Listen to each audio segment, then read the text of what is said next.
오늘 나눌 하나님 말씀은 로마서 5장 17절 그리고 21절 두 구절 말씀을 가지고 하나님 말씀을 나누겠습니다. 먼저 로마서 5장 17절 한 사람이 범죄로 말미암아 사망이 그 한 사람을 통하여 왕노릇하였은즉 또 은혜와 의의 선물을 넘치게 받는 자들은 한 분 예수 그리스도를 통하여 생명 안에서 왕노릇하리로다. 21절입니다. 이는 죄가 사망 안에서 왕노릇한 것 같이 은혜 또한 의로 말미암아 왕노릇하여 우리 주 예수 그리스도로 말미암아 영생에 이르게 하려 함이라. 오늘 말씀은 새해에 세운 계획을 어떻게 실천할 수 있을까? 이 말씀으로 하나님 말씀을 나누겠습니다. 여러분 벌써 2023년이 됐습니다. 일반적으로 우리가 한 해가 되면 늘 한 해를 생각해보고 내가 첫날에 시작했던 계획했던 것들이 다 이루어졌는가를 살펴봅니다. 보통은 제대로 이루어지지 않았다라는 것을 발견할 것입니다. 계획이 온대하고 위대할지라도 그리고 구체적일지라도 이것이 실현되지 않는 이유가 뭔가 하는 겁니다. 야고보서에서 이렇게 말합니다. 듣기만 하고 행함이 없는 것은 죽은 믿음이다. 즉 계획을 세웠을지라도 그게 제대로 이루어지지 않을 때에 그것이 왜 그랬는가를 살펴보면 계획을 세웠지만 그 계획대로 살피고 실천하려고 하는 의지가 약했을 가능성이 훨씬 많습니다. 여러분, 제가 여러분과 나눈 대부분의 설교는 예수 그리스도 안에 있는 그 기독교, 거듭난 나에 대한 정체성을 얘기했습니다. 왜 그렇게 강조했냐면 정말 정체성 확립하는 것이 기독교인들이 굉장히 중요하기 때문입니다. 하지만 우리가 정체성을 제대로 아는 것, 그 아는 것을 실현하고 살고 있는가입니다. 왜 이게 정체성이 필요한가? 그것은 내가 누군지를 제대로 알지 못하면 그 정체성에 자신이 이해한 정체성대로 살기 때문이에요. 여러분, 재벌이 노숙자의 정체성을 결코 가질 수 없습니다. 그렇다고 노숙자가 재벌의 정체성을 가지고 있느냐? 그렇지도 않습니다. 제가 여러분과 예전에 나는 누구인가에 대한 글을 나눈 적이 있을 겁니다. 그 글에 대해서 여러분이 이렇게 말할 수 있어요. 다 알아요. 문제는 뭐냐면 내가 다 알고 있고 이해하고 있다고 해서 그 이해한 대로 그리고 고백한 대로 살고 있는가라는 말입니다. 정체성과 관련해서 가장 우선 그리고 먼저 선행돼야 될 것이 뭐냐면 어떻게 거듭났는가, 거듭남이 무엇인가, 하나님의 생명이 무엇인가에 대한 두 가지 이해가 선행돼야 됩니다. 여러분, 거듭날 수 있는 유일한 가능성은 죄가 없어야 됩니다. 우리는 예수 그리스도의 피로 말미암아 깨끗하게 되었기 때문에 하나님이 죄 없는 자에게 합법적으로 당신의 생명을 주는 것입니다. 그래서 요한은 하나님으로부터 우리가 태어났다라고 말합니다. 또한 기억할 것은 예수님 안에서 거듭남이 발생했다라는 겁니다. 여러분, 죄인은 항상 아담 안에서 태어납니다. 아담 안에 있는 모든 자는 모두 죄성을 가지고 태어납니다. 반면에 예수님 안에서 태어나는 자들은 모두 거룩한 의인으로 태어납니다. 이것은 굉장히 중요합니다. 왜냐하면 많은 사람들이 거룩하면서도 여전히 자신이 죄인이다. 그래서 하나님 앞에 나아갈 때 제 의식을 가지고 나아간다라는 것입니다.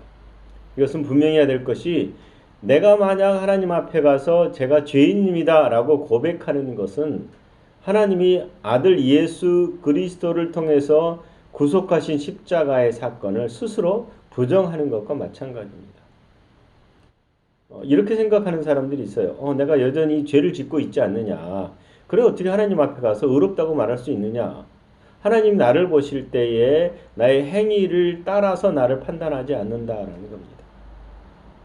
하나님은 자신의 동일한 본성으로 태어난 자녀를 향해서 의롭다라고 말씀하십니다. 그것은 그분의 본성이 우리 안에 있기 때문입니다. 그 거룩한 본성이 내 본성이 됐다. 내 것이 됐다. 내가 거룩한 것이 아니라 그분의 거룩으로 내가 거룩해졌으므로 나의 거룩은 그분과 동일한 거룩입니다. 그래서 아버지가 거룩하면 나도 거룩한 것입니다. 그래서 우리가 아버지 앞에 나아갈 수 있는 것은 나의 어떠함 때문에 나아가는 것이 아니라 그분의 어떠함을 내게 줘서 내가 그분의 어떠함을 가지고 있는 존재로서 하나님의 거룩함을 가지고 아버지 앞에 나아가서 아버지와 연합된 교제를 나누는 것입니다. 그렇기 때문에 우리의 정체성, 우리의 거룩, 우리의 의의를 찾으려고 할 때는 아담 안에서 찾을 수가 없어요. 우리는 나는 거룩한 죄인입니다 라고 말하는 이 모순된 생각을 하나도 모순되지 않다고 여기는 것을 바꿔야 됩니다. 우리는 예수님 안에서 태어난 자들이고 예수님 안에서 유일하게 우리의 거룩성을 찾을 수 있습니다. 우리는 예수 그리스도 안에서 하늘에 속한 자요 하늘에 신령한 모든 복, 즉 하나님 아버지로부터 물려받은 모든 유산을 공동 소유한 공동 상속자라는 사실입니다. 예수님은 자신을 따르는 자들, 즉 예수님 안에서 태어난 자들에 대해서 어떻게 살아야 될지에 대해서 끊임없이 말씀하십니다. 하나님의 생명을 가진 자들의 유일한 독생자의 삶을 통해서 우리가 새로운 피조물의 삶이 어떤 것인가를 예수님은 친히 보여주셨습니다. 그분은 하나님의 생명을 가졌고 그 생명을 가진 자의 삶을 친히 우리에게 공생애 동안 보여주셨습니다. 그리고 그분이 하신 말씀이 내가 진실로 진실로 너희에게 이르노니 나를 믿는 자는 내가 하는 일을 그도 할 것이요 또한 그보다 큰 일도 하리니 이는 내가 아버지께로 감이니라 이렇게 말씀하셨어요. 우리가 오늘 본문의 말씀처럼 그런 자들, 예수님 안으로 들어간 자들은 왕노릇하는 자들입니다. 아담의 범죄로 말미암아 사망이 우리 가운데, 인류 가운데 들어왔어요. 그리고 사망이 한 사람을 통해서 왕노릇했다. 아담을 통해서 왕노릇했고 아담 안에 존재하는 모든 자들은 사망이 왕노릇합니다. 그런데 은혜와 의의 선물을 넘치게 받은 자들은 예수님을 통해서 생명 안에서 왕노릇합니다. 그러니까 죄가 사망 안에서 왕노릇한 것 같이 은혜 또한 의로 말미암아 왕노릇하게 되어 있습니다. 그래서 아담 안에 있는 모든 사람들은 저주에 묶인 자들이고 사망이 왕노릇합니다. 여러분, 사망은 무엇을 우리에게 가져다 줬습니까? 온갖 저주입니다. 질병, 고통, 불안, 두려움 이런 것들이죠. 그래서 흑의 인생을 사는 것입니다. 이것이 전부인 것처럼 사는 거죠. 내일 죽을지 몰라도 그것에 대한 그 후의 염려를 전혀 하지 않습니다. 그냥 내일이면 죽겠지. 그리고 나면 몰라. 이렇게 말하는 것입니다. 그리고 그는 영원한 불못에 들어갈 것입니다. 그러나 그리스도인들은 예수님 안에서 왕노릇하기 때문에 이 땅에서 아담이 빼앗겼던 것들을 되찾아 통치권을 가지게 되었습니다. 아담에게 하나님께서는 하늘과 땅 아래에 있는 것, 기는 모든 것들에 대해서 다스리고 통치하라 이렇게 말했거든요. 이것을 예수님은 이렇게 정리했습니다. 하늘과 땅의 모든 권세를.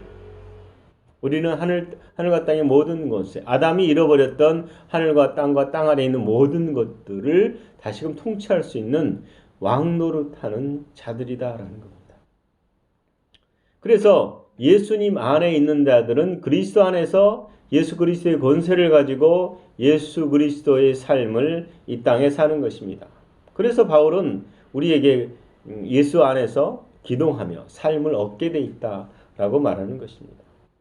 여러분, 우리의 출생, 우리가 다시 태어났을 때 이것은 결코 이 자연적인 출생이 아니라 초자연적인 출생입니다. 초자연적인 것은 이 땅에서는 발견할 수 없는 출생이다라는 겁니다. 전에는 우리가 혼으로 흙으로서 태어난 존재지만 우리의 정체성은 이제 흙의 정체성이 아니라 영의 정체성입니다. 우리는 영입니다. 그리고 혼을 가지고 몸 안에 살게 되어 있습니다. 성경은 이런 사실에 대해서 요한복음이나 요한서신들 그리고 바울 서신들 이 서신서들에서 지속적으로 이 정체성을 얘기하는 것입니다.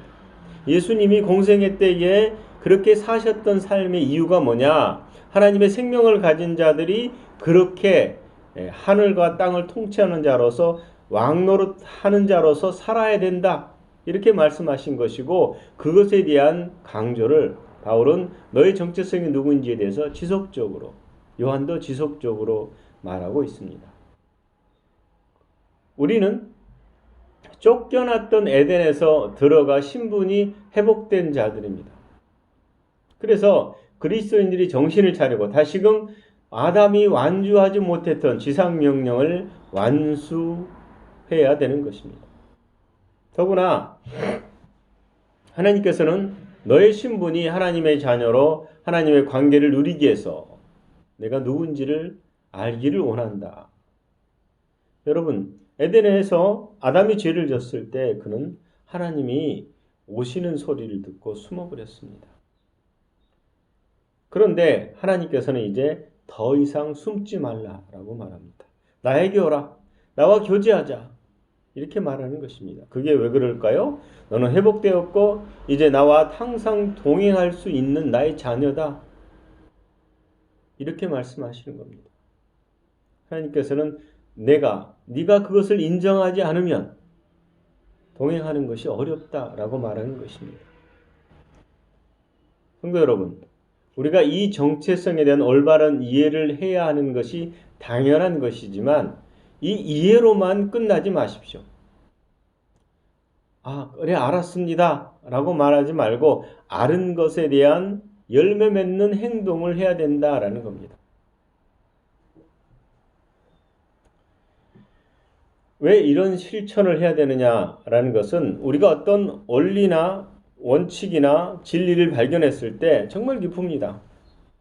내가 거듭난 것이 이거였구나. 내가 하나님의 자녀구나 라고 말하지만 그 다음에 그걸로 그치지 말라는 거예요. 여러분 광화문 사거리에 동아빌딩이 있습니다. 그 뒤에 가면 학교가 하나 있어요. 그게 덕수 초등학교입니다. 이 학교는 한강 헤엄쳐 건너기 대회를 주관하는 유명한 학교입니다. 이 덕수 초등학교가 1994년에 이 대회를 시작했고요. 지금은 2004년에 이걸 시작하고 2004년에 제33회 전국 소년체전에서 수영 부분에서 10개의 금메달을 한 학교가 다 따냈어요. 여러분, 한강을 건너는 대회를 하기 위해서 학교가 올해는 예를 들어 8월 달에 하겠다 이렇게 개최를 합니다. 8월 15일 날 그날이 가장 따뜻하니까 안죠. 원래는 8월 15일은 더위가 꺾이는 때인데 아무튼 가장 더운 날 한 날을 정해서 한강을 건너자라고 공고를 합니다. 그러면 학교의 아이들이 그날 신청을 하고 그날 가서 수영을 하는 걸까요? 그 전에 수영 연습을 할까요? 절대로 그 아이는 그날 가서 수영을 하겠다, 건너겠다라고 하는 아이들은 한강을 건널 수가 없습니다. 무슨 말인가요? 한강을 건너기 위한 대회가 열리는 날짜가 공고되면 그 후로 아이들은 신청을 하고 한강을 건너기 위한 준비를 하겠죠. 그래서 학교가 가장 먼저 한 일이 뭐냐면 그 대회를 치르기 위해서 먼저 학교에다가 수영장을 만들었어요. 그리고 아이들이 그 날짜까지 수영 연습을 시킨 거고 그 다음에 참여한 아이들은 한강을 무사히 건넙니다. 이 성취감이라는 게 대단하겠죠. 여러분 한 해에 하나님 앞에서 내가 이런 일을 할 거야 라고 계획을 세웠지만 그 계획이 이루어지지 않는다면 바로 당일날 건너려고 했던 어리석은 생각을 가진 학생과 똑같을 겁니다. 준비를 해야겠죠. 연습을 해야겠죠.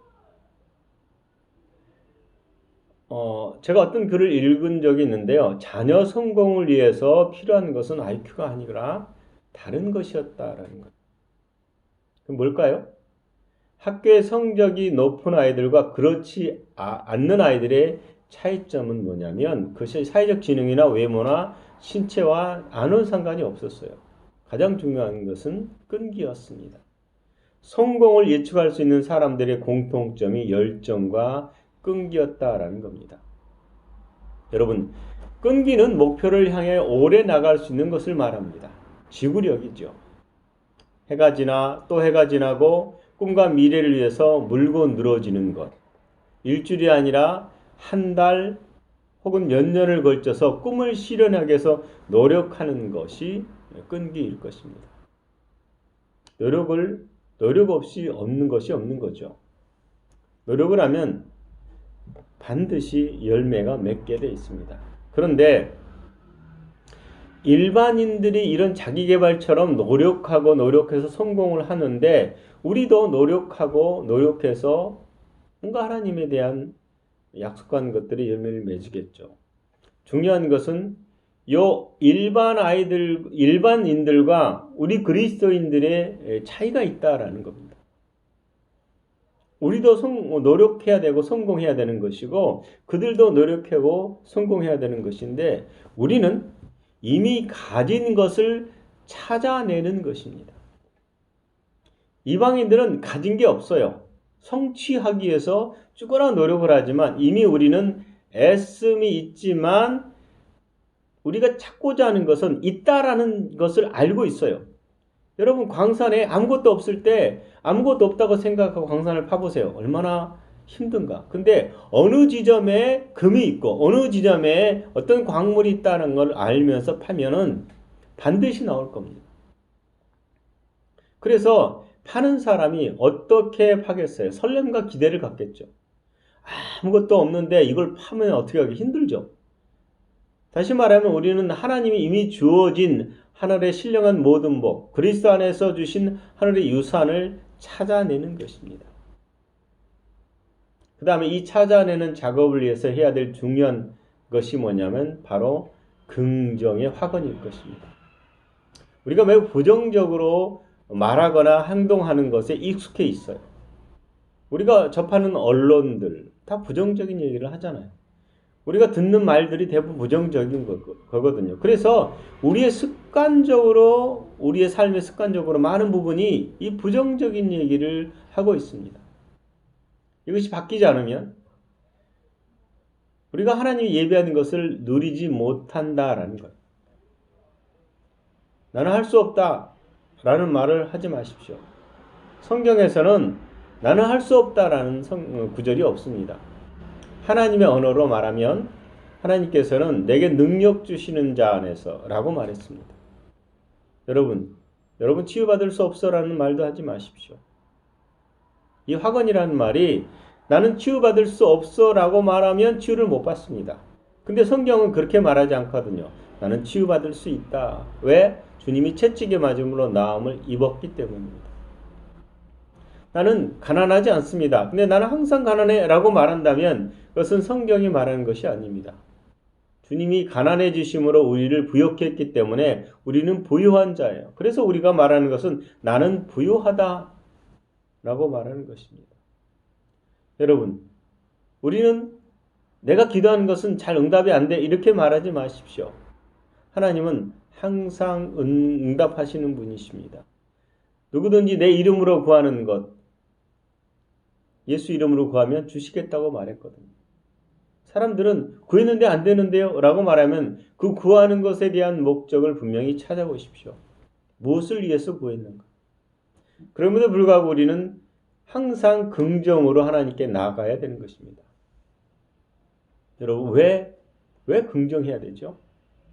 그 이유는 우리가 긍정할 때에 우리의 뇌가 반응하는 것을 잘 보십시오. 무슨 말이냐면 우리 생각이 긍정을 통해서 확연하게 좋은 방향으로 바뀌기 때문입니다.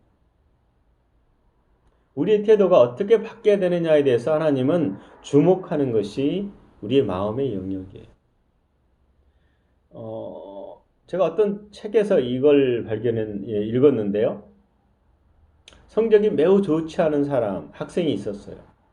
고등학교 성적이 거의 낙제 수준이었기 때문에 이것을 돌파하기 위한 방식으로 미국에 있는 학생인데 부모님과 의견을 나눈 게 검정고시를 통해서 이 난관을 좀 극복해보자. 그래서 이 아이가 SAT라는 미국 검정고시 시험을 보기로 했어요. 하지만 워낙 공부를 잘 못한 아이였기 때문에 집에서는 그것조차 큰 기대를 하지 않았습니다. 그런데 그 아이가 SAT 성적을 받았는데 그게 1480점이었어요. 굉장히 놀라운 성적입니다. 왜냐하면 1600점이 만점이었는데 1400점대를 맞았으니까 이건 엄청난 거죠. 그래서 어머니가 이 아이가 이런 성적을 받을 수가 없는데 받았기 때문에 아이에게 너 부정행위를 했니라고 물어봤어요. 당연히 아들은 부정행위를 하지 않았습니다. 아이는 OMR 카드에 부정행위 할 수 없는 상황, 누굴 뺏길 수도 없는 거고. 그래서 아이가 아니라고 말했습니다. 그래서 이 아이가 자신이 똑똑하다는 것을 깨닫고 그 성적으로 고등학교 올반에서 4학년에서 공부를 열심히 했어요. 그 아이는 그동안 자신과 어울렸던 친구들을 멀리했습니다. 그리고 좋은 대학 가서 결국 그 지역에 아주 큰 잡지사의 기업 운영가가 됐다라고 말합니다. 여러분, 그가 똑똑해서 성공한 것이 아닙니다.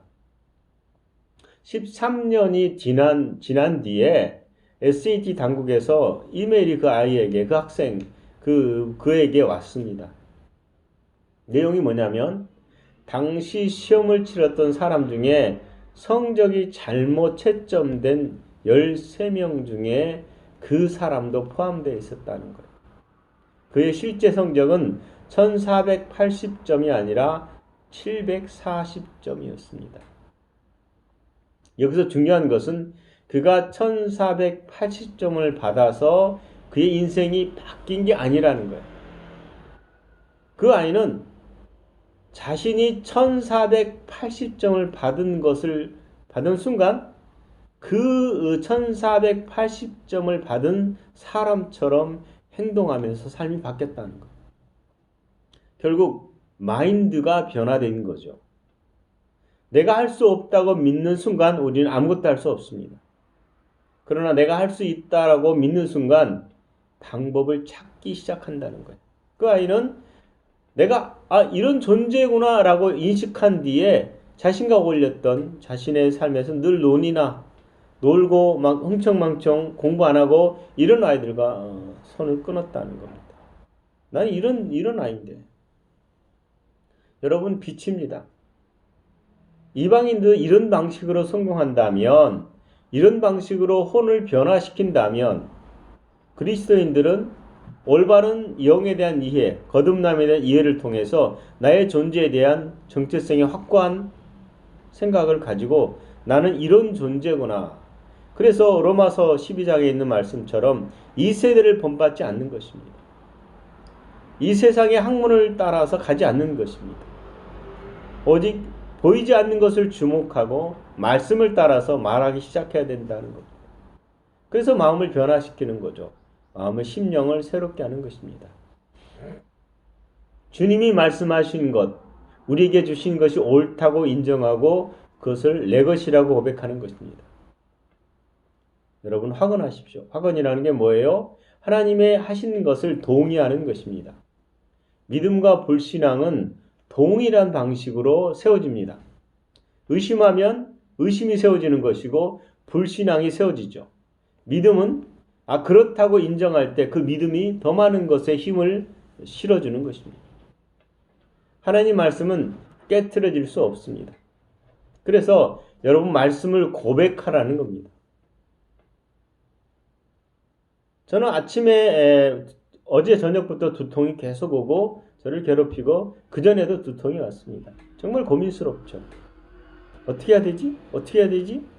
약을 먹을까 말까? 내가 설교를 준비하는데 도대체 가물가물하고 힘들어. 제가 말씀을 적용하고 계속 기도했어요. 예수님이 채찍에 맞음으로 내가 나음을 입었다. 한 번 하고 두 번 해도 여전히 저에게는 두통이 사라지지 않았습니다.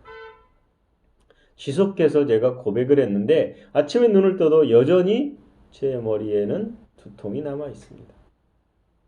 그런데 제가 5시쯤에 깼다가 설교 준비를 마치려고 하다가 잠깐 잠들었거든요. 그리고 꿈에 저에게 보여준 게 있는데 그게 뭐냐면 제 집 앞에 누가 똥을 싸놓고 가더라고요. 아마 이 두통에 대한 답일 것입니다. 저는 계속해서 이 말씀을 의지했습니다. 여전히 두통이 떠나지 않아도 그분의 말씀이 옳다라고 확언하는 것입니다. 여러분 말씀의 배후에는 하나님의 왕자가 있습니다. 하나님의 완전하심이 있습니다. 그 말씀의 틀 속에 짜여져 있는 것이 우리의 마음에다가 계속 확언해야 되는 것입니다. 여러분 아브라함이 우리가 잘 알 겁니다. 아브라함이 하나님께서 약속하신 모든 것을 능히 이루실 것을 믿었다라고 말했습니다. 우리가 잘 알듯이 갈렙과 여호수아가 봤던 정탐을 통해서 봤던 것은 사실입니다. 그 땅은 정말 아름답고 보기 좋고 사람이 살기 좋은 풍성한 땅인데 그 땅은 안악자손 거대한 거인들이 사는 곳이라 그냥 생각해서는 갈 수가 없는 곳이에요. 그래서 12명의 정탐꾼 중에 10명은 그 사실과 함께 부정적인 보고를 했던 것입니다. 그러나 두 사람은 부정적인 보고를 한 것이 아니라 긍정적인 보고를 했어요. 그게 뭐예요? 말씀을 따라서 언약을 붙잡았다라는 거예요. 그래서 그 땅은 우리 것이다. 그렇다면 사단이 하나님이 우리에게 약속하신 것을 깨트릴 수 없다면 우리는 고백을 통해서 그것을 우리 것으로 누려야 된다는 거예요. 요한계시록 12장 11절에 우리 형제들이 어린 양의 피와 자기들이 증언하는 고백하는 말씀으로 적을 이겼다. 그래서 우리는 지배권을 얻는 것입니다. 말씀을 고백을 통해서 우리가 끊임없이 내가 너희 안에 거하고 내 말이 너희 안에 거하면 그 다음에 뭐예요? 무엇이든지 원하는 대로 구하라. 원하는 대로 구하라. 원하는 대로가 전제가 아니라 앞에 내 말이 거하면 그 다음에 무엇이든지 구하는 것마다 이루리라 라고 말합니다. 우리 입술의 말이 아버지의 말이 되어야 됩니다. 아버지의 말이 되기 위해서 우리 마음 가운데 아버지의 말이 가득해야 되는 것입니다. 여러분 결국 해내는 사람들의 원칙이라는 책에서 나온 얘기입니다. 인디언 할아버지가 손자에게 말했어요. 얘야, 사람 마음에는 두 마리의 늑대의 싸움터란다. 한 마리는 악이다. 그 한 마리는 악인데 분노와 질투와 탐욕과 적개심, 열등감, 거짓말, 자만심을 일으키지. 또 다른 늑대는 선이다. 평화와 희망과 기쁨과 사랑과 경험, 친절, 공감, 진실을 만들어낸다. 손자가 할아버지 얘기를 가만히 듣고는 이렇게 물었어요. 할아버지, 어떤 늑대가 이겨요? 이렇게 물어봤어요. 그런데 할아버지가 이렇게 대답했어요. 네가 먹이를 주는 쪽, 내가 먹이를 주는 쪽이 이긴다. 이렇게 말했어요. 여러분, 부정의 확언이냐, 긍정의 확언이냐, 아버지의 말씀이냐, 우리가 느끼는 감각의 것을 말하느냐에 따라 인생이 달라지는 것입니다. 우리가 주는 먹이, 하나님 말씀의 약속의 말씀을 우리가 먹여야 되는 것입니다. 그럴 때에 우리는 그것을 통해서 열매를 맺게 되는 것입니다. 여러분, 학원에는 두 종류가 있다고 말했습니다. 그 배후에는 그것을 이루고자 하는 내 자신의 의지 외에 아무것도 없는 그런 확인이에요. 무슨 말씀이세요? 감각의 지식에서 나오는 철학을 근거로 한 내 생각의 학원을 하지 말라는 겁니다. 우리의 학원은 하나님 말씀에 근거한, 말씀이 이렇게 말했다라는 근거를 가지고 우리가 학원을 하는 것입니다. 만일 하나님 우리를 위하시면 누가 우리를 대적하리요? 그래서 우리를 대적하는 자가 없다. 그분이 채찍에 맞음으로 내가 나음을 입었으므로 나는 나았다. 이렇게 말하는 것입니다. 여러분, 나는 세상의 소금이다. 나는 의의 빛이다. 나는 거룩하다. 나는 예수 그리스도의 친구다. 나는 열매를 맺도록 그리스도께서 택하신 사람이다. 나는 의의 종이다. 나는 하나님께 종된 자들이다. 나는 하나님의 아들이요. 하나님은 내 영적 아버지이시다. 이 많은 약속들이 있잖아요. 나는 그리스도의 공동 상속자다. 나는 하나님의 기업을 물려받은 자다. 나는 하나님이 거하시는 성전이다. 내 안에는 세 분 하나님이 계신다. 아버지가 내 안에 계시고 내가 아버지 안에 있고 하나로 연합되어 있다. 이런 고백들. 이것을 계속 고백하십시오. 하루만 하지 말고 하루에 적어도 여러분이 붙잡은 말씀을 가지고 100번 이상, 300번 이상의 고백을 하라는 겁니다. 그리고 그 고백을 사단에게 빼앗기지 말라는 것입니다. 여러분, 고백을 할 때에 무슨 일이 벌어지냐? 뇌가 그 고백에 대해서 생각이 바뀌는 거예요. 유명한지는 모르겠지만 제가 잠깐 읽은 책에서 인터넷에서 찾은 건데요. 개그맨이 책을 썼어요. 근데 이 개그맨이 한 얘기가 이렇게 얘기를 해요. 나는 이 책은 베스트셀러가 될 것이다 라고 고백한 것이 아니라 이 책은 베스트셀러다. 완료형으로 얘기를 했어요. 여러분, 건강할 것입니까? 건강합니까? 아플지라도 말씀은 건강하다고 말해요. 돈이 없을지라도 나는 가난하다가 아니라 나는 부유해질 것이다가 아니라 부유하다. 나는 항상 이기는 자다. 약속의 말씀을 그렇게 말할